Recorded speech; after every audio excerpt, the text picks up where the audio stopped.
Top Med Talk. Desiree Chappell here with Top Med Talk.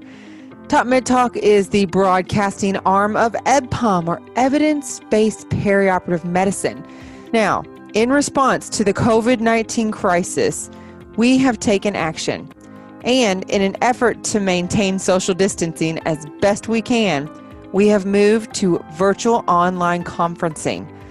Please join us for our next conference coming up on September 11th through the 13th. It was originally our EBPOM Chicago meeting. It's our EBPOM USA meeting. You can find more information at ebpom.org. That's ebpom.org. Thanks for listening. Hello and welcome to Top Med Talk.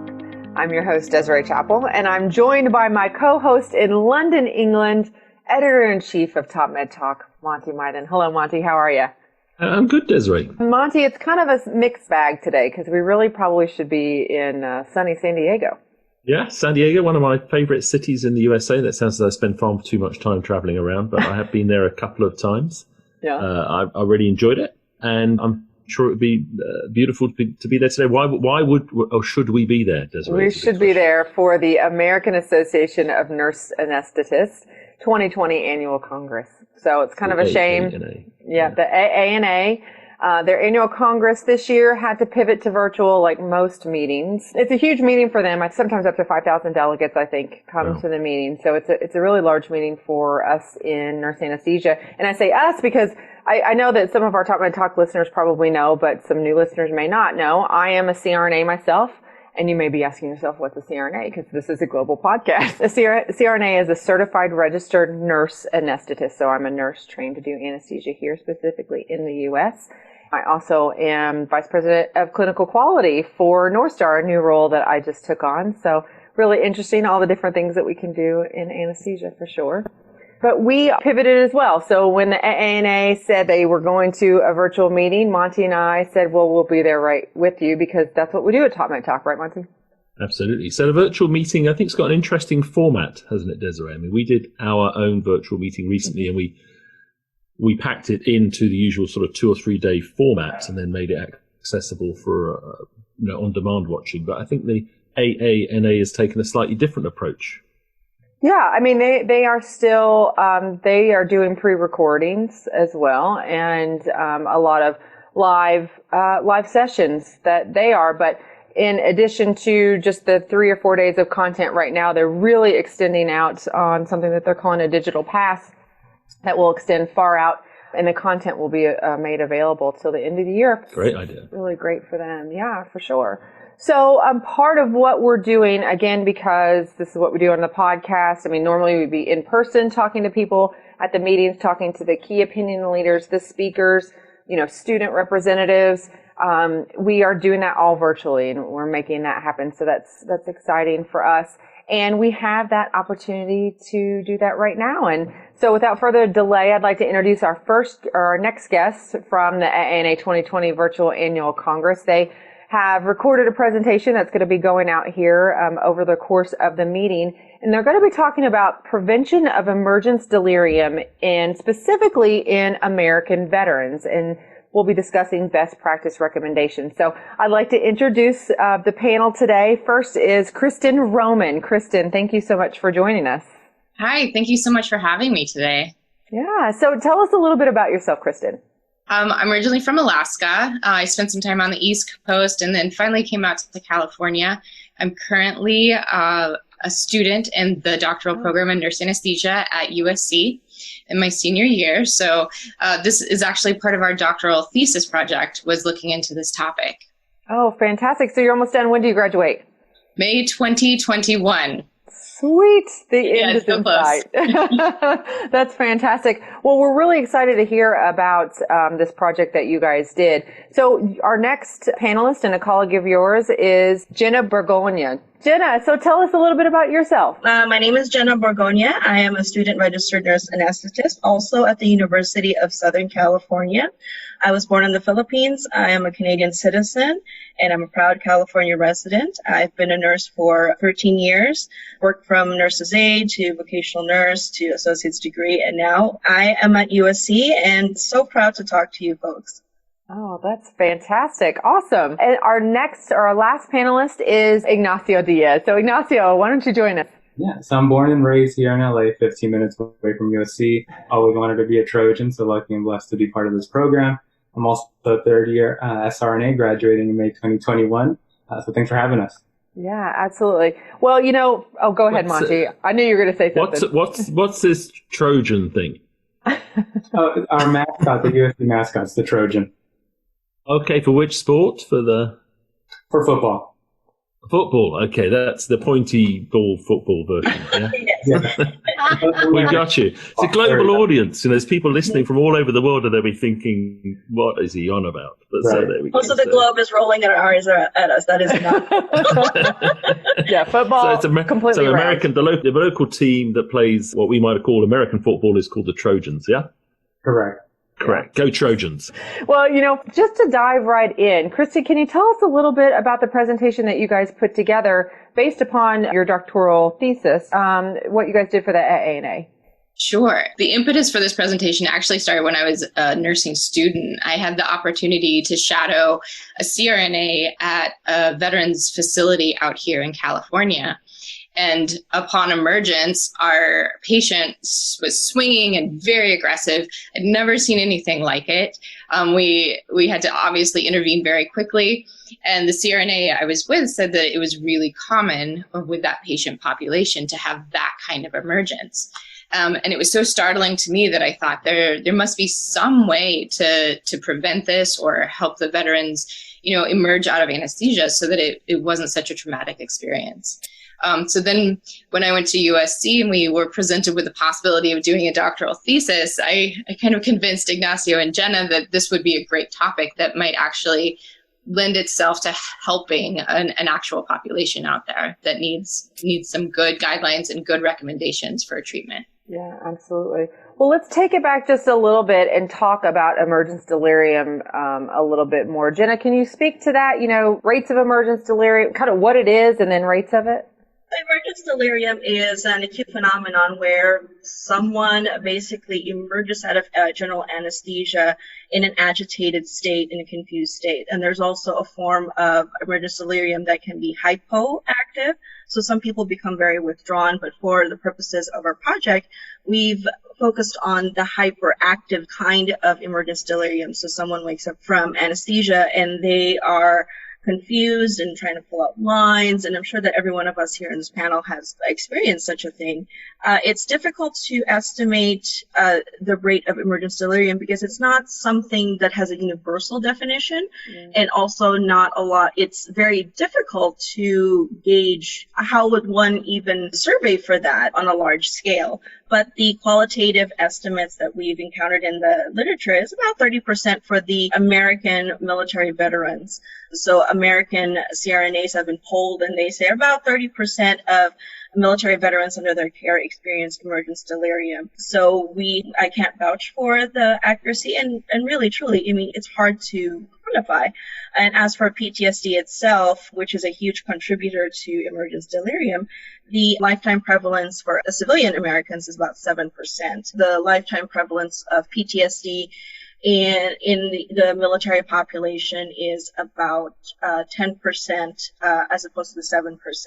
But that could be a major underestimation, and that data is from 2001, 2003, and that's quite a long time ago.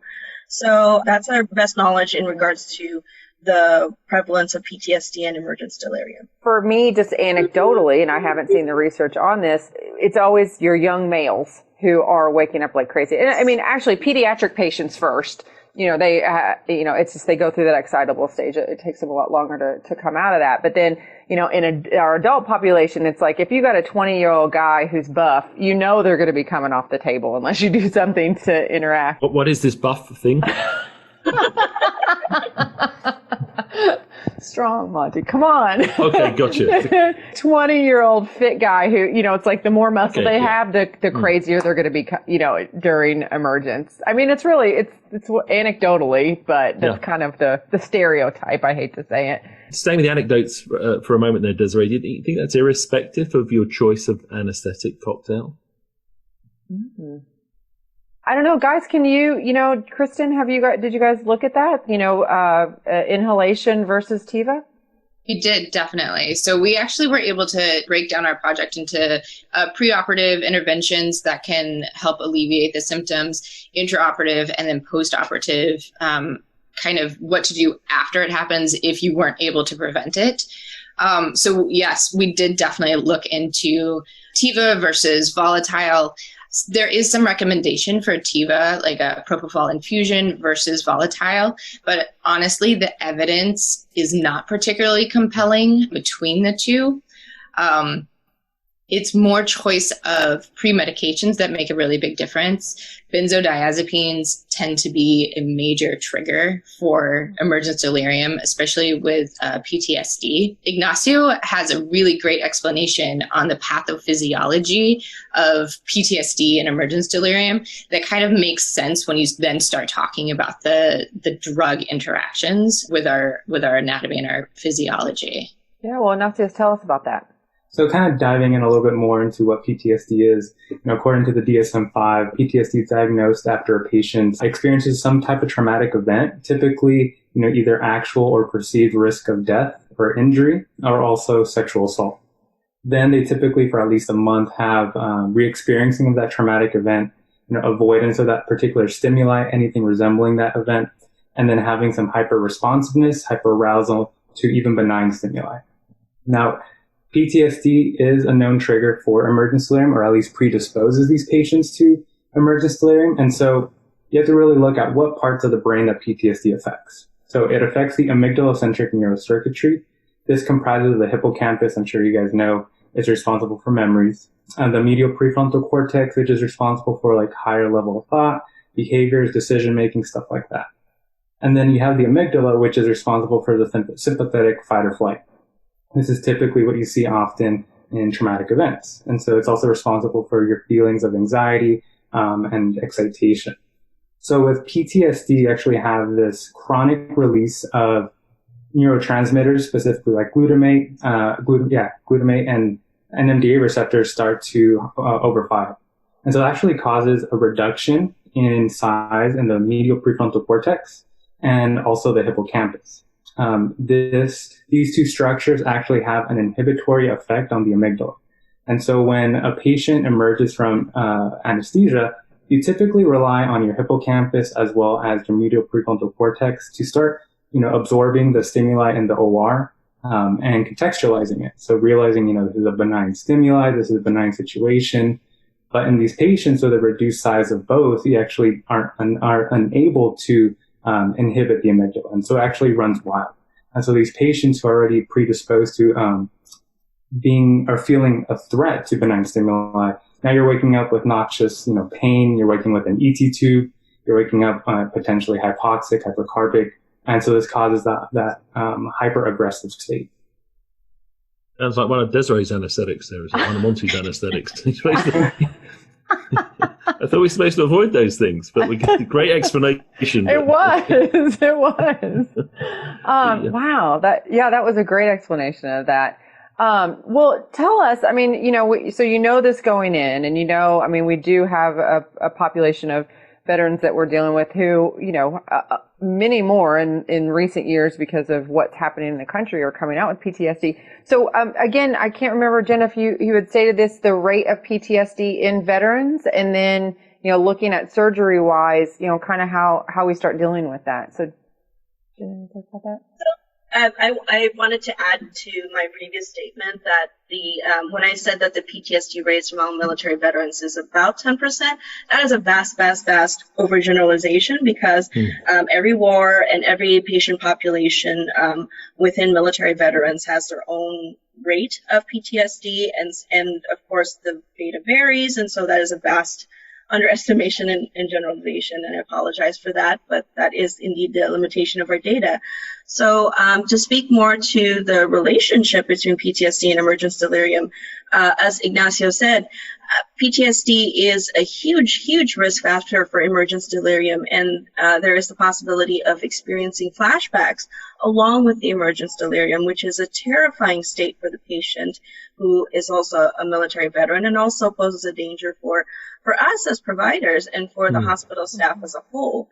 And you know, that confusion and agitation and flashback has the potential to traumatize that patient. And so something that is, quote unquote, a simple outpatient procedure can turn into a prolonged nightmare. And unfortunately, I have friends who have experienced that. And so, which was one of the reasons why I joined Kristen and Ignacio in this project. Wow, that's incredible. Ignacio, before we talk about the current recommendations or what you guys are recommending, Ignacio, can you speak to what currently has been being done in the VA system to help prevent emergence delirium in these types of patients and in veterans in general? Absolutely. So my first 4 months rotating in clinical was actually at the Long Beach VA. And you get a fair amount of patients there that develop emergence delirium. And so it's pretty predominant. And right now they're trialing incorporating Precedex pretty early on into general anesthesia. Even if you're just using inhalational agents, volatile agents, sevoflurane, whatever it may be, Precedex infusion or pushes throughout the case. And that seems to have reduced the rates. There's also a discussion in transitioning over to TIVA for high-risk patients, identifying them pretty early on. TIVA, according to the literature, albeit not high level. There's no randomized control trials at the moment, mostly anecdotal, but there is a transition over to TIVA, and there is some positive feedback there. There's also a trial that they're doing. Dr. Alkire, one of the anesthesiologists, he's performing stellate ganglion blocks, which has been shown to reduce PTSD symptoms for up to a year. So stellate ganglion blocks are typically just regional anesthesia. However, after the reduction in sympathetic response from the amygdala because of the block lasts months, and there's actually a significant reduction in symptoms for these patients. I think it's only one of 2 VAs in the country that are doing it. Precedex, again, won't translate to everyone around the world. Sorry, dexmedetomidine. Dexmedetomidine. Yeah, thank you. Yeah. Wow, that's great. I did actually read something about PTSD and stellate ganglion blocks. What about ketamine infusions? Is that something that, or use of ketamine? There's not a lot of high-level evidence to support anesthetic levels of ketamine. It's actually been shown to increase the rates. However, there are a number of articles that show sub-anesthetic levels of ketamine there is potential for reducing the rates. And so that's something that we recommend, randomized control trials to be performed. But there is some positive feedback, both in interviewing SRNAs and anesthesiologists that work overseas in Afghanistan and Iraq, where, this is, highly encountered emergence delirium. But they do recommend that this further be evaluated. Yeah, for sure. Well, Christy, can you just wrap it up for us and tell us kind of what you guys came up with at the end? What recommendations, screenings, things like that. Great. Yeah. So definitely in the intraoperative or the preoperative period, screening is going to be a key aspect of this. There's a couple of screening tools that the military does employ. One is the Patient Health Questionnaire 9. It's the PHQ 9, and we can make that available for your watchers for sure.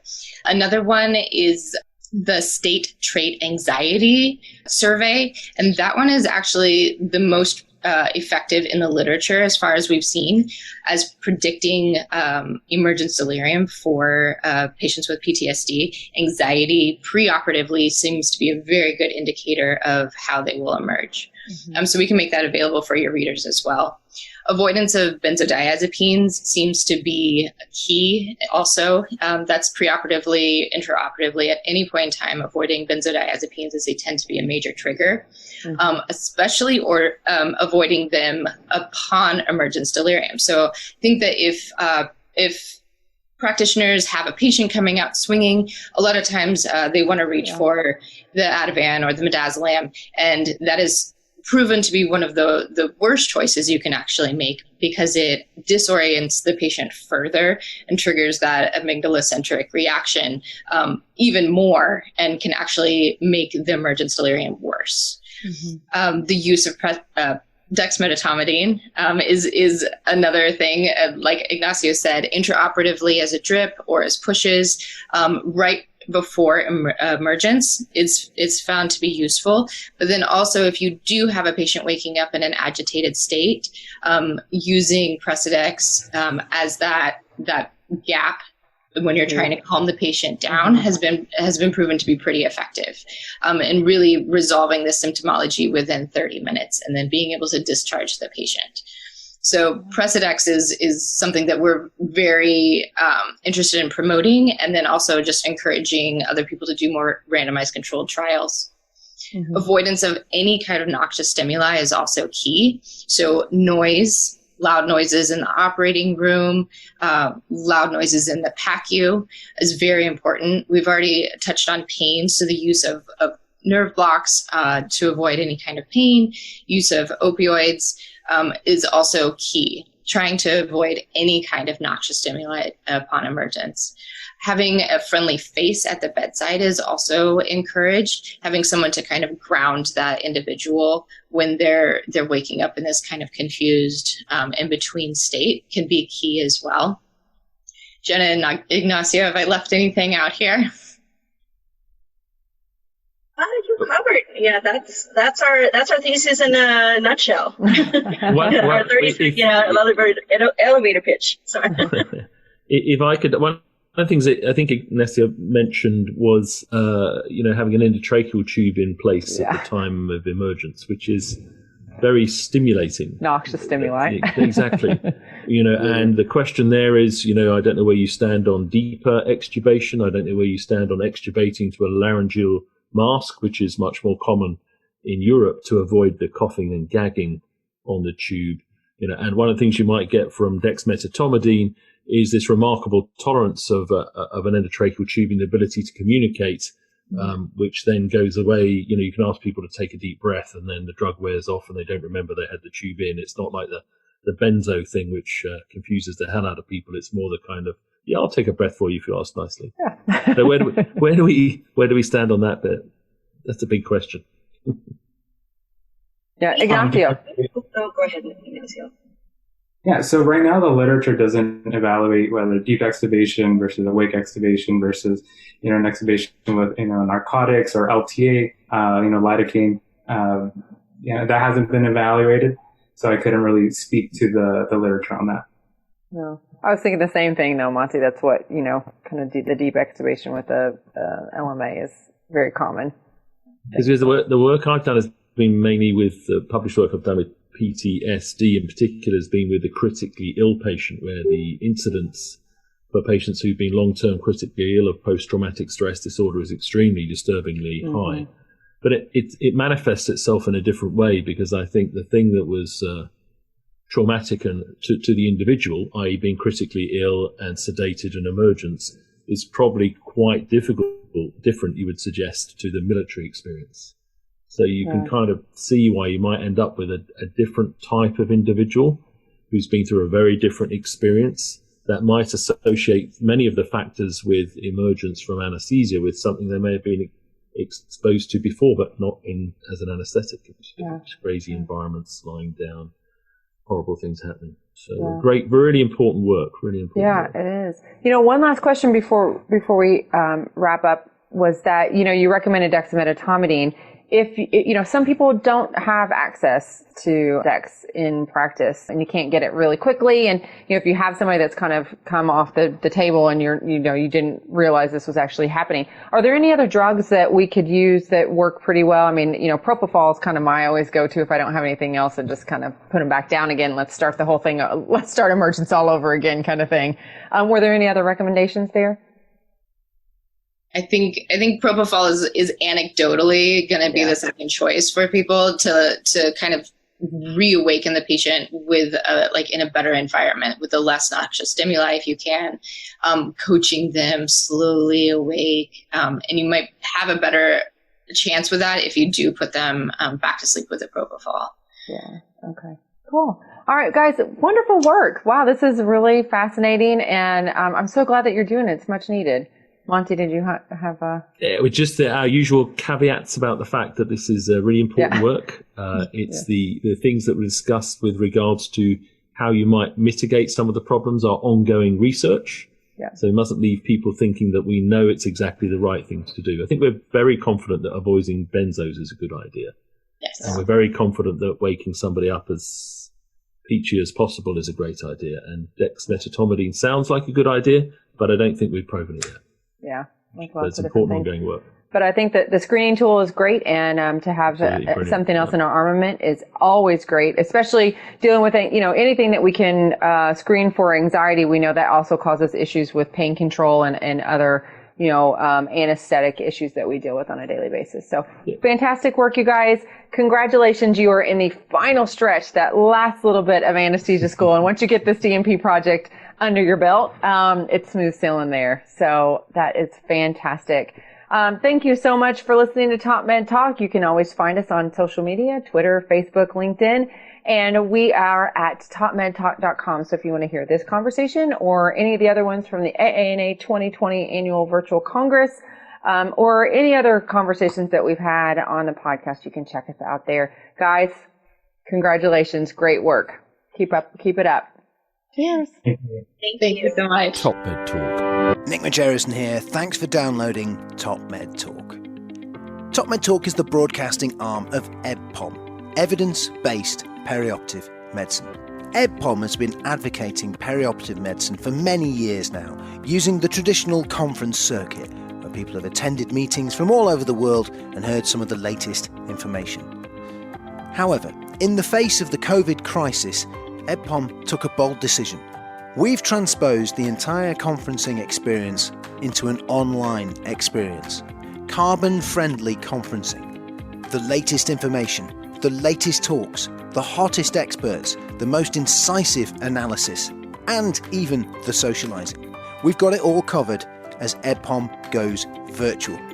Hot on the heels of the huge success of EBPOM 2020 live from London, we're now headed towards EBPOM Chicago. Come aboard and be part of one of the most exciting developments in medicine since the stethoscope. EBPOM Chicago. Get yourself to ebpom.org now and guarantee yourself a place at one of the most exciting conferences in the world.